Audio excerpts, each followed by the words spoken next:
안녕하세요. 저는 디자인에 미친 남자 이원섭이라고 합니다. 디자인에 대한 관심이 남들이 미쳤다고 생각할 정도로 관심이 남들보다 크고, 디자인에 관심 있는 정보라면은 남의 시선을 신경 쓰지 않고 디자인에 대한 정보를 찾기 위해서 애써 나가고 있기 때문에 저는 디자인에 미친 남자라고 생각합니다. 저는 직업이 크게 세 가지가 있습니다. 이제 첫 번째는 대학교에서 학생들에게 디자인을 가르치는 교수, 그다음에 두 번째는 딸을 키우는 딸바보 아빠, 그다음에 세 번째는 시각 디자인 일을 하고 있습니다. 저는 순천향대학교에서 이제 글로벌 디자인 경영학과라는 학과에 그 기업과 학생들과 같이 협업을 하는 수업을 맡고 있고요. 그다음에 개원예대에서는 리빙 디자인과라고 이제 가구, 패션, 제품 이렇게 세 가지를 같이 연구를 하고 있는 학교에서 이제 디자인 사고 프로세스를 가르치고 있습니다.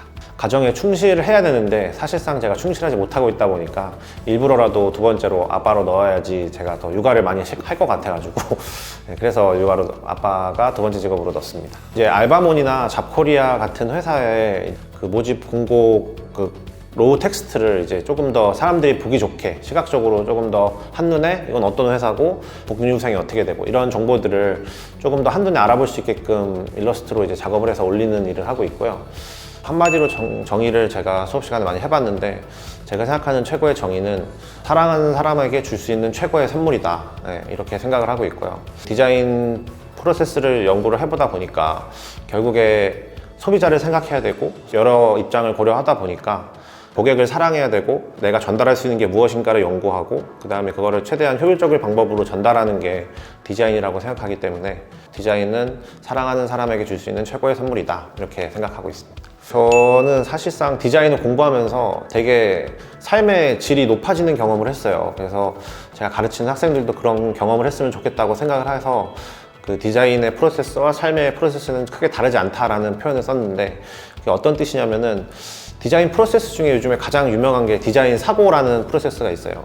디자인 띵킹인데 한마디로 표현하면 사람들이 나한테 공감을 하고, 그리고 이제 그 공감을 바탕으로 문제를 정의를 하고, 그 다음에 그 정의를 바탕으로 이제 아이디어를 내고 임시로 프로토타입을 만든 다음에 이제 그걸로 결과물을 내는 것, 테스트를 마지막으로 해서 그러한 프로세스를 통해서 제품을 디자인하는 프로세스가 있는데, 제일 중요한 단계가 첫 번째 단계인 이제 공감이라고 생각하는데, 공감을 해가지고 결과물을 내는 그 프로세스가 우리가 삶을 살아가는 데 있어서 어떠한 배울 점이 있는지를 깨달을 수 있는 좋은 포인트가 있다고 생각하거든요. 행복한 이기주의자라는 책에 보면은 첫 번째, 생각에 따라서 사람이 행동을 하고 행동에 따라서 사람은 경험을 한다. 그래서 그 경험을 통해서 사람의 생각이 바뀌고 또 그거에 따라서 행동하고 이렇게 돌아가는 그 프로세스가 있는데, 이거를 크게 궁극적으로 생각을 해보면 이 두 가지에 되게 공통된 요소들이 많이 있거든요. 디자인 프로세스도 공부를 하고 그 인문학적인 책도 많이 읽어서 그거를 자기 삶의 경험의 노하우를 삼는다면은 훨씬 더 미래의 삶의 질이 나아지지 않을까,